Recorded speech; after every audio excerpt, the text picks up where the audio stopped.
Going for a photo walk starts well in advance of going outside. You want to check and plan your route. Make sure the place you're going to is open, that it's accessible.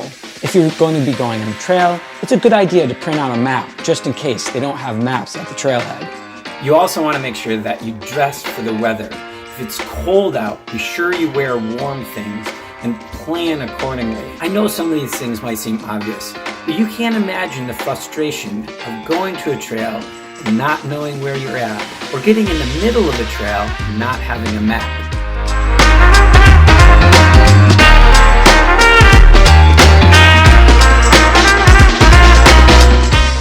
One more thing. Let me say something about gear you need for a photo walk. You need a camera. Use your phone camera, or you can use a professional camera. The idea of the photo walk is to get out and observe the world, and whether that's with a phone camera or a professional camera, it doesn't make that much of a difference. My take is I like to bring less stuff with me when I go for a short photo walk. That way I don't have to think about, do I want this lens or that lens? But that's just a personal preference. What you decide to bring with you is up to you.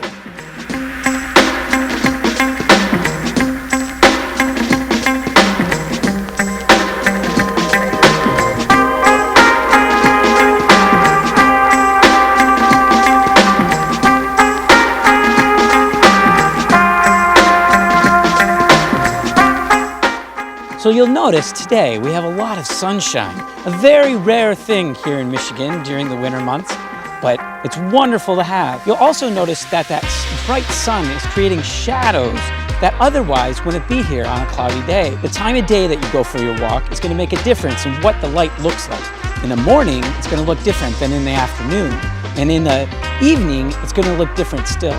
I want to emphasize that it's important to pay attention to the light during your walk. It's an interesting thing to observe. But remember, going for a photo walk is part walk and part photo. Don't depend on the light to take your walk. Just get outside. So down here, this might just look like a bunch of brush behind me. But really, what I'm seeing and what I'm looking for are those shadows that are caused by the sun, which is right in my eyes right now. I'm going to turn the camera around and show you what it looks like from my perspective.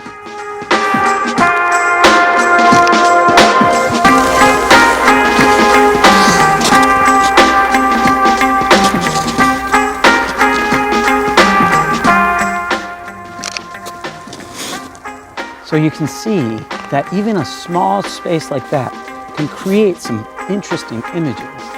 The trick is to be attuned and paying attention to your surroundings and observing the world, either through your viewfinder or just looking around and noticing those shadows. This log provides us a place to practice looking for light and shadow. Light, shadow.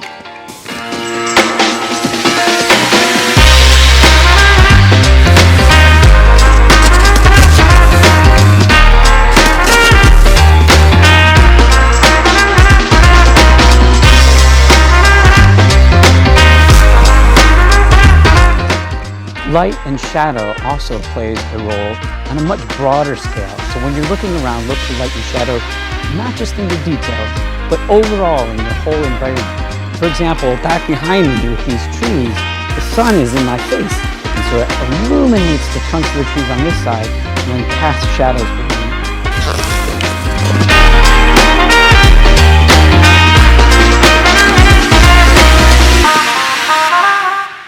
I want to talk to you a little bit about texture as well when you go for your photo walk, something to observe. When you think of texture in the context of photography, it's sort of the way that a photo, sort of the way that you can reach out and feel it. How would that photo feel? So I'm at this part of the forest where there's a number of birch trees, and I'm going to take some photographs of these birch trees and see if you can think about what it would feel like to touch the birch tree when you're looking at the photograph.